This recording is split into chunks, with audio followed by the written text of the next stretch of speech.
एक छोटे से गांव में, जो हरे भरे पहाड़ों और घने जंगलों से घिरा था, अरुण नाम का एक लड़का रहता था।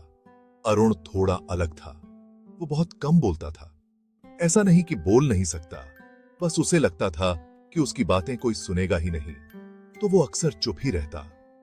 गांव के बाकी बच्चे खेलते कूदते, हंसते बोलते रहते, लेकिन अरुण को अक्सर अकेला ही देखा जाता।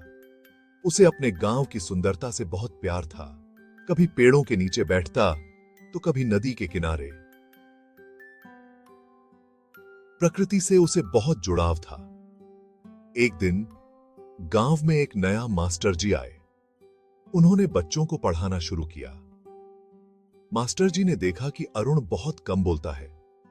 उन्होंने सोचा, क्यों न अरुण की इसी खासियत को उसकी ताकत बना दें। एक दिन मास्टर जी ने सभी बच्चों को कहानी सुनाने को कहा। सब बच्चे खुश थे, पर अरुण थोड़ा डरा हुआ था। उसे लगता था कि उसकी कहानी किसी को अच्छी नहीं लगेगी, पर मास्टर जी ने उसे हिम्मत दी और बोले, तुम्हारी कहानी सबसे अलग होगी अरुण। अरुण ने धीरे धीरे अपनी कहानी सुनाना शुरू किया। उसकी कहानी थी हरे भरे पहाड़ों की, गांव के जंगलों की।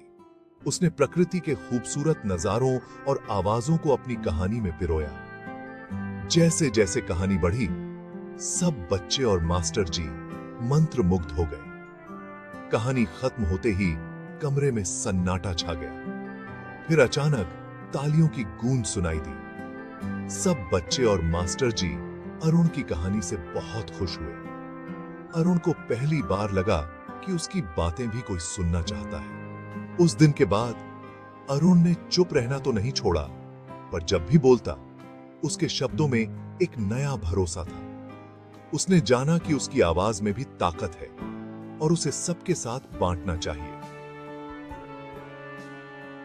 तो वो बच्चे चाहिए कि ये से इस कहानी से हमें यह सीख मिलती है कि हर किसी के अंदर कुछ खास है।